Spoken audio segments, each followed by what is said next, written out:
जय श्री गणेश जी। मैं हूँ एस्ट्रो संध्या सक्सेना। स्वागत करती हूँ आप सभी का अपने यूट्यूब चैनल पे महालक्ष्मी ज्योतिष अध्यात्म पे। आज हम आपको, जैसे कि आप जानते हैं, हम भगवान शिव महापुराण सुना रहे हैं, शिव जी का शिव महापुराण, जिसका हम दूसरा जो खंड है सती खंड के रुद्र संहिता के 5वें अध्याय की बात कर रहे हैं। इस बार ब्रह्मा जी की कथा सुनने के बाद बताया जाता है कि नारद जी कहते हैं कि हे ब्रह्मा जी, मुझे कैलाश के यानी कि शिव के लोक के के बारे में वृत्तांत से यानी पूर्ण रूप से बताया। इससे पहले मैंने आपको जो बताया था उसमें बताया था कि ब्रह्मा जी ने 3 लोगों के बारे में बताया है, जिसमें एक शिव का लोक है, एक ब्रह्मा लोक है, एक विष्णु जी का लोक है। लेकिन अब नारद जी उनके लोक के बारे में जानना चाहते हैं, जिनको भगवान शिव बोलते हैं। तो शिवलोक के बारे में जानने से पहले सभी पे भगवान श्री गणपति महाराज की, शनिदेव की, भगवान महादेव की, त्रिदेव की कृपा हो, ऐसी प्रार्थना करती हूँ। और मेरे लिए, मेरे परिवार के लिए और आप सभी के लिए कथा सुनना, बोलना शुभ हो।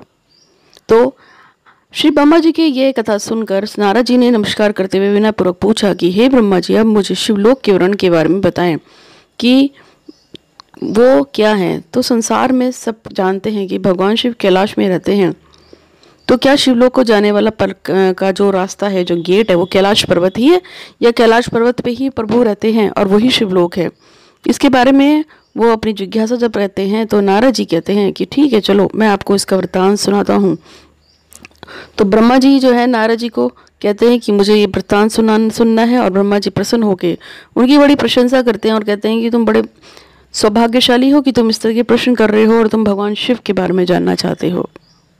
देखिए, कभी कभी देवी देवताओं की प्रार्थनाओं को करना सुनने के अलावा जब आप उनकी कथाएं सुनते हैं, पढ़ते हैं, तो इसका भी आपके जीवन के ऊपर बहुत प्रभाव पड़ता है। जैसे कि जो कहते हैं ना कि रामायण पढ़ लेने से और जो गीता पढ़ लेने से बहुत फर्क पड़ता है। शिव पुराण, महापुराण जो होते हैं, और देवी भागवत हो गई, या कोई भी 18 हमारे पुराण है, कोई भी पुराण पढ़ने से हमें लाभ होता है।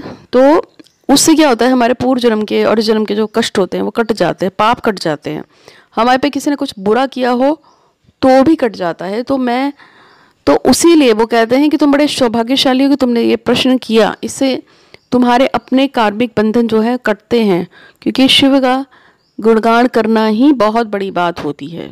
तो मैं हमेशा के लिए इसीलिए कहती हूँ, मुझ पे, मेरे परिवार पे और मेरा जो महालक्ष्मी ज्योतिष आध्यात्मिक चैनल है, इस पे भगवान शिव कृपा करें। आपकी मेरे पे बड़ी कृपा रही है कि मैं आपका वृत्तांत जो है वर्णन भगवान शिव सुनाने जा रही हूँ सभी को, और वो जो सभी सुन रहे हैं उन पे भी कृपा कीजिएगा। तो उन्होंने कहा कि महेश्वरा यानी कि भगवान शिव जो संसार के कल्याण करते हैं, और सदाशिव जो हैं वो ब्रह्मा सद्गुण रूप महेश हैं, जिनका स्थान काशी है, यानी कि वो काशी रहने वाले हैं। आनंदवन, ब्रह्मावन में इत्यादि, यानी कि उनका जो स्थान है उसे काशी भी बोलते हैं, आनंदवन भी कहते हैं, ब्रह्मावन भी कहते हैं। और वो कहते हैं कि याद करो कि जब आपने भगवान श्री सदाशिव से सहायता के लिए प्रार्थना की थी तो उन्हें अवतारण धारण करने के लिए कहा था। अब उन्होंने मुझे वचन दिया है कि समय आने पर ऐसा ही होगा। इसके पश्चात वे अंतर्ध्यान हो गए। यथासंभव उनका वचन पूरा भी किया, और मनोरथ को पूर्ण करने के लिए वे कैलाश पर्वत पे आए। जैसे कि मैंने आपको बताया था कि भगवान ब्रह्मा के पुत्र के रूप में भगवान शिव ने अवतार लिया था, उनके अहंकार की वजह से। किसके? ब्रह्मा जी के। और वहाँ पे उन्होंने जो सबसे पहले जो संतानें जन्मी थी वो भूत प्रेत पिशाच को जन्म दिया था। और उसके बाद ब्रह्मा ने जब उनसे कहा था कि अरे प्रभु, आप इंसानों को जन्म दीजिए, तो उन्होंने उसके लिए मना कर दिया और फिर वो कैलाश के लिए चले पड़ गए थे। तो कपिलपुरी की यज्ञदत्त नाम का एक ब्राह्मण रहता था। वो कहानी सुनाते हैं।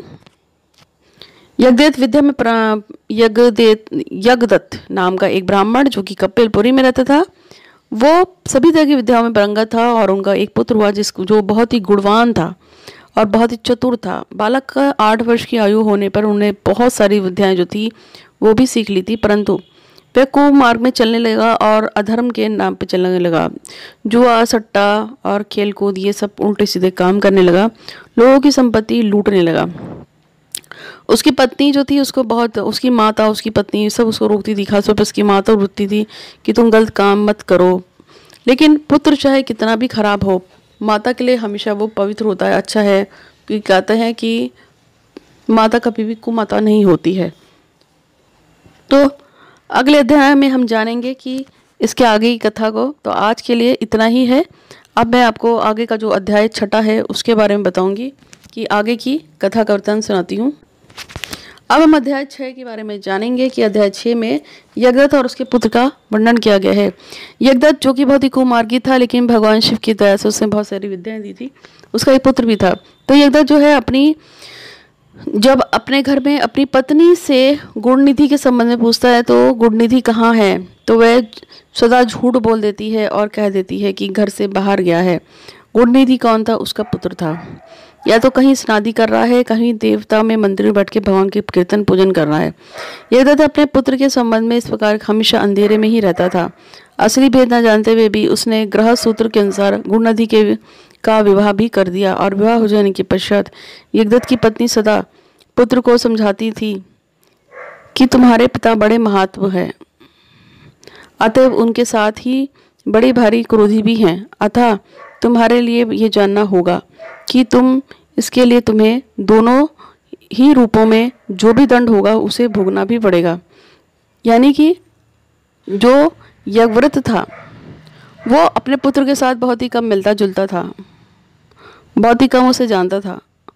और उसका जो पुत्र था उसको उसकी माता ने बताया था कि तुम्हारा पिता बहुत ही अच्छे इंसान हैं और बहुत ही, क्योंकि वो तो बहुत ही खराब था, और चूँकि वो बहुत ही ख़राब था इसलिए उसकी जो पत्नी थी उसको अपने बेटे के साथ मिलने कभी भी नहीं देती थी, क्योंकि वो नहीं चाहती थी कि जो उसका बेटा है उसके ऊपर उसके पुत्र के ऊपर पिता की थोड़ी सी भी परछाई बनाए। क्योंकि मैंने आपको बताया कि यज्ञव्रत जो था वो कुकर्मी था, तो वो नहीं चाहती थी उसकी पत्नी कि उसका कोई भी लक्षण उसके बेटे के अंदर आ जाए। इसलिए वो हमेशा अपने बेटे को ये बताती रहती थी कि तुम्हारे पिता बड़े अच्छे हैं लेकिन बहुत क्रोध स्वभाव के हैं, समय आने पे वो अवश्य तुमको मिलेंगे। और जब भी पिता आके पूछता था कि मेरा पुत्र कहाँ है, तो वो हमेशा कोई ना कोई बहाना बना के ही कह देती थी यहाँ गया है, वहाँ गया है। और ऐसे में ही सालों साल निकल गए और उसके बेटे का विवाह भी हो गया। विवाह हो जाने के बाद भी दोनों ही एक दूसरे से अनजान थे। अक्सर पुत्र पूछता था कि आखिर आप मुझे मेरे पिता से मिलने क्यों नहीं देती हैं, तो माता कहती हैं कि वो बहुत ही सत्संगी है लेकिन साथ में वो थोड़े से गुस्से वाले हैं, तो मैं नहीं चाहती कि वो किसी बात पे नाराज़ होकर तुम्हें दंड दे दें, इसलिए मैं उनसे तुम्हें दूर रखती हूँ। इस तरह से यज्ञवत जो है उसकी पत्नी अपने पुत्र जिसका नाम गुणनिधि था उसको हमेशा समझाती रहती थी, लेकिन इसके समझाने का उस पर कोई प्रभाव नहीं पड़ता है। तो इस तरह से मैंने आपको 5 और 6 पूरा किया है। आगे हम अध्याय में मिलते हैं। आज के लिए इतना ही। आपका दिन शुभ हो, मंगल हो। धन्यवाद।